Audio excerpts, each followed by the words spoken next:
ঘন কুয়াশার নিচে বিশাল গাছের ভেতরে একটা জীবন চলছে যা প্রকৃতির সাথে একদম তাল মিলিয়ে। দূর থেকে দেখলে মনে হবে এটা যেন বহু পুরনো আদিম কিছু, কিন্তু না, এখানে এখনো মানুষ বাস করে।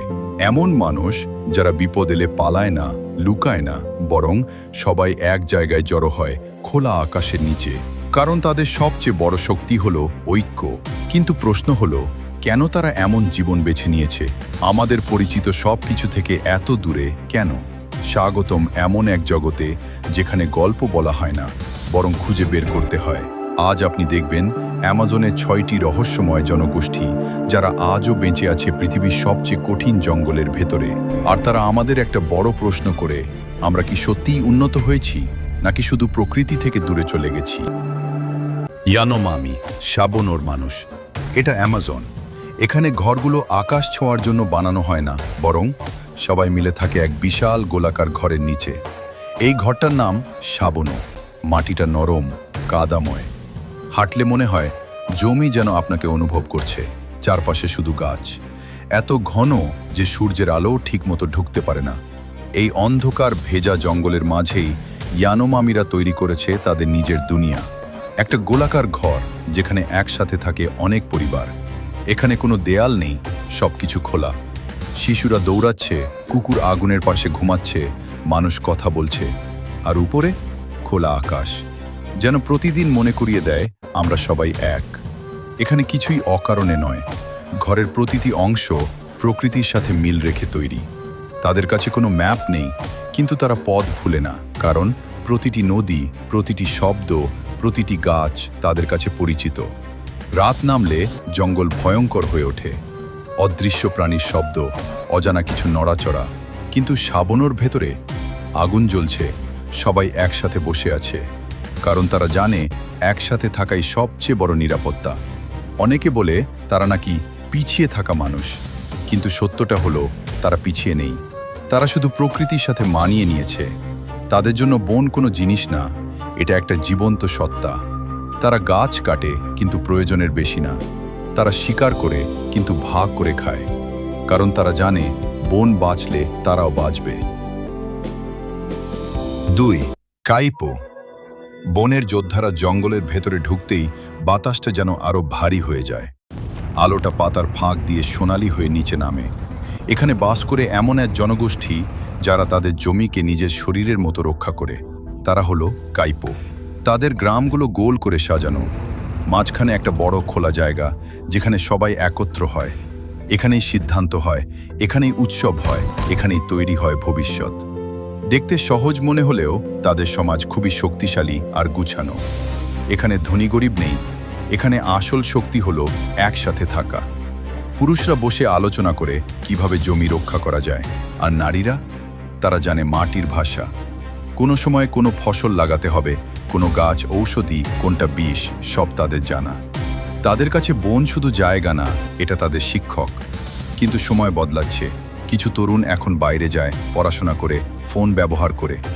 কিন্তু আশ্চর্যের বিষয়, তারা আবার ফিরে আসে। আর ফিরে এসে পুরনো নিয়মই মেনে চলে, কারণ তারা জানে আধুনিকতা দরকার, কিন্তু শিকড় হারানো যাবে না। 3. মাতসেস। জাগুয়ারের মানুষ আরও গভীরে গেলে জঙ্গলটা বদলে যায়। মাটি ভিজে, পিচ্ছিল, প্রতিটি পা ফেলতেই ডুবে যায়। বাতাসে ভেজা পাতার গন্ধ, একটা অদ্ভুত নীরবতা। এখানেই থাকে মাতসেস, যাদের বলা হয় জাগুয়ারের মানুষ। এরা জঙ্গলকে শুধু দেখে না, এরা জঙ্গলকে পড়ে। রাস্তা নেই, তবুও তারা পথ হারায় না, কারণ তারা শব্দ শুনে, গাছ দেখে, নদীর আওয়াজ বুঝে পথ খুঁজে নেয়। শিকার করার সময় তারা যেন অন্য কিছুতে পরিণত হয়। মুখে আঁকে জাগুয়ারের মতো নকশা, হাতে থাকে লম্বা ব্লোগান যা দিয়ে নিঃশব্দে শিকার করে। তাদের ব্যবহার করা বিষও আসে প্রকৃতি থেকে। সবকিছুতেই আছে নিয়ম, পরিমাপ, আর প্রজন্মের পর প্রজন্মের জ্ঞান। তারা নিজেরাই তৈরি করেছে একটা ঔষধি বই, গাছপালা দিয়ে কিভাবে চিকিৎসা করতে হয়। ভাবুন তো, কোনো আধুনিক ডাক্তার ছাড়াই। তাদের কাছে মানুষ আর প্রকৃতি আলাদা না, সবকিছুই একসাথে যুক্ত। 4.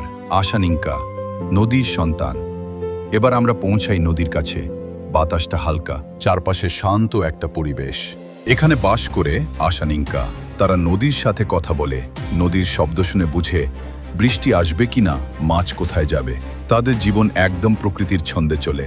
বৃষ্টি হলে তারা থামে, বসে কাজ করে ঘরে। রোদ উঠলে আবার শুরু হয় শিকার, চাষাবাদ। তারা জানে কোন গাছ কখন লাগাতে হয়, কোনটা ঔষধ, কোনটা ক্ষতিকর। তাদের একটা নিয়ম আছে, প্রকৃতি থেকে কিছু নিলে তার যত্ন নিতে হবে। তাই তারা গাছ কাটলে কিছু রেখে যায়, একটা পাতা, একটা ভাবনা, একটা সম্মান। কারণ তাদের কাছে সবকিছুরই একটা আত্মা আছে। 5. তিকুনা, আকাশের অ্যানাকোন্ডার সন্তান। এবার দৃশ্যটা একটু বদলায়। জঙ্গল একটু ফাঁকা হয়, দূরে দেখা যায় বিশাল নদী। এখানেই বাস করে টিকুনা। তাদের জীবনের কেন্দ্র নদী। তারা নৌকায় চলে জলের স্রোতের সাথে জীবন কাটায়। তাদের সবচেয়ে বড় গল্পটা কি জানেন? তারা বিশ্বাস করে মানুষ এসেছে এক আকাশের অ্যানাকোন্ডা থেকে। তাদের জন্য নদী শুধু পানি না, এটা এক জীবন্ত সত্তা। তাদের অনুষ্ঠানগুলো একেবারে অন্যরকম, শরীরে কালো রঙের নকশা আঁকে। কিন্তু এটা সাজ না, এটা তাদের পরিচয়। পুরুষরা পরে পশুর মুখোশ, আর নাচতে শুরু করলে মনে হয় জঙ্গল নিজেই নড়ছে। তারা আধুনিক জিনিস ব্যবহার করে, কাপড়, রেডিও, কিন্তু তাদের সংস্কৃতি এখনো জীবন্ত। কারণ তারা জানে সংস্কৃতি হারায় তখনই যখন আমরা ভুলে যাই। 6. কুরুবো। এখন আমরা যাচ্ছি সবচেয়ে রহস্যময় জায়গায়। জঙ্গল আরো ঘন, আরো অন্ধকার। এটাই জাবারি ভ্যালি, পৃথিবীর সবচেয়ে কঠিন জায়গাগুলোর একটি। এখানেই থাকে কুরুবো। তারা বড় গ্রামে থাকে না, ছোট ছোট দলে, চলমান জীবন। আজ এখানে, কাল অন্য জায়গায়। তাদের ঘরও অস্থায়ী, যে কোনো সময় সরিয়ে নেওয়া যায়। কেন জানেন? কারণ তারা বাইরের দুনিয়াকে বিশ্বাস করে না। আগে তারা ক্ষতিগ্রস্ত হয়েছে, রোগ, সংঘর্ষ, সবকিছুতে। তাই তারা সিদ্ধান্ত নিয়েছে দূরে থাকাই নিরাপদ। তারা খুবই নীরব, এতটাই যে তাদের উপস্থিতি টের পাওয়াই কঠিন। তারা এমনভাবে চলে যেন কোনো চিহ্নই না থাকে। তাদের কাছে বিচ্ছিন্নতা মানে একা থাকা না, এটা হলো নিজেকে রক্ষা করা। এই 6টি জনগোষ্ঠী আমাদের একটা বড় প্রশ্ন রেখে যায়, আসলে কে বিচ্ছিন্ন? তারা, যারা প্রকৃতির মাঝে থাকে, নাকি আমরা, যারা প্রকৃতি থেকে দূরে? তারা পিছিয়ে নেই, হয়তো আমরাই ভুল পথে এগোচ্ছি। আমরা থামতে ভুলে গেছি, শুনতে ভুলে গেছি। পৃথিবী এখনো কথা বলছে, হয়তো আমরাই শুনছি না।